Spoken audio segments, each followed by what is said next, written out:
Welcome into Fountain Report Insights. I'm Matt Bubala, here with the latest news and information from the Fountain Report and the team at Intelligence. In last week's Fountain Report, David Sprinkle wrote about Amazon joining the ever-growing online pet pharmacy fray. Right now, let's dig for some deeper insights. David, it was inevitable that Amazon would become a player in this space. So how should practices trying to hold on to pharmacy revenue respond?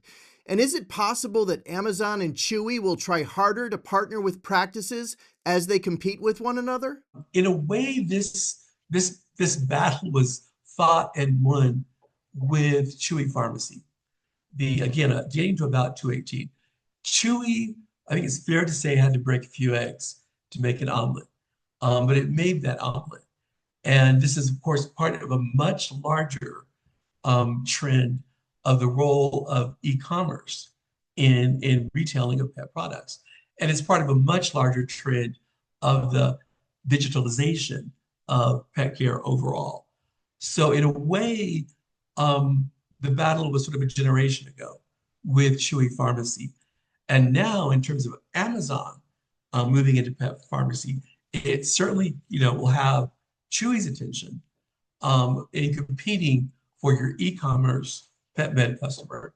And I think also will have Walmart's attention in terms of Walmart's current in-store pet med strategy and the possibility of online e-commerce.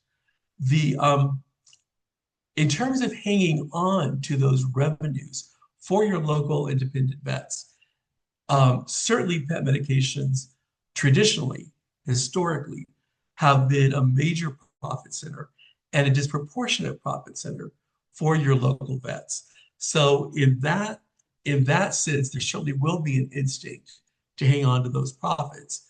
But with e-commerce, that makes profits transparent.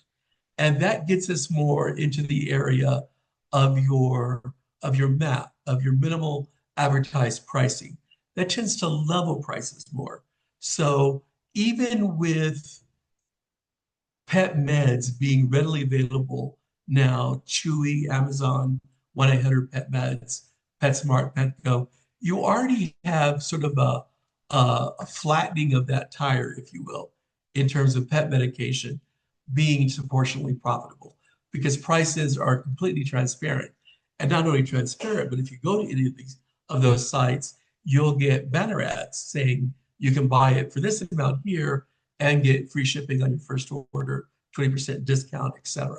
So in a way, that train, at least for some local independent vets, has left the station. That is especially true for your local independent vets who are traditionally oriented to clinical and diagnostic. And really pet medications and veterinary prescription pet food, even sort of your non-medical vet services like boarding or grooming, were really sort of adjunct to their core business. If for your particular business strategy in your community with your clientele, if those are adjunct businesses, you might be better off focusing on what you do really well and you do uniquely well. And so maybe this is not as big a deal and more about something between Chewy and Amazon and Walmart. You can see David's entire article in your most recent issue of the Fountain Report, and make sure to check out our latest Fountain Report conversation. Chris Kelly sat down with Dr. Bria Demeline, editor of the Veterinary Student Insider, to hear about her start in veterinary medicine and her keys to success for young veterinary professionals. Visit our Intelligence YouTube channel to see the entire interview, as well as our other Fountain Report conversations, and make sure to hit that subscribe button. Also, make sure to subscribe to the Fountain Report by visiting intelligence.com. Follow us on LinkedIn to always have access to the latest news. For Fountain Report Insights, I'm Matt Bubala. Make it a great week.